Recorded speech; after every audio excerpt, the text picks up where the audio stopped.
სახელმწიფო განწყობის შესაქმნელად კულტურის სამინისტრო და თბილისის კულტურული ღონისძიებების ცენტრი ერთობლივ ღონისძიებებს გეგმავენ 25 დეკემბერს საღამოს 18 საათზე თბილისში პარლამენტის შენობასთან ნაძვის ხე აინთება და საახალწლო შოუ პროგრამა გაიმართება, რომლის შემდეგაც თოვლის ბაბუა და სანტა-კლაუსები საქართველოს სხვადასხვა რეგიონებში გაემგზავრებიან. 25-დან 31 დეკემბრის ჩათვლის სპორტის სასახლე გრანდიოზულ შოუს ყინულის დედოფალს უმასპინძლებს.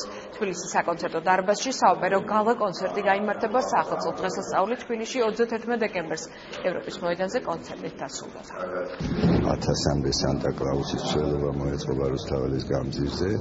მე ისინი ჩასხდებიან 14 ავტობუსში და მოივლიან მთელ საქართველოს. ყინულის დედოფალზე, რომელზეც ამბობენ, რომ მართლა საოცარი სანახაობა 3D-ში ინოვაციურია და ყველაზე საინტერესო ის არის, რომ უშუალოდ პრემიერის სურვილი იყო და მისი ინიციატივით ყველაზე უხსტუმრიანი მასპინძელი გამოდის 6000-მდე ბავშვი ყავს დაპატიჟებული პრემიერს ამ სპექტაკლზე.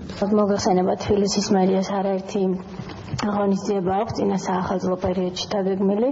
მიმდინარე მოვლენების ფონზე, რა თქმა უნდა, არაფერი არ შეცვლილა, ყველაფერი ძალაში რჩება, ყველა ღონისძიება, ყველა სამსახური აქტიურად აგრძელებს მუშაობას, მათ შორის ჩვენც.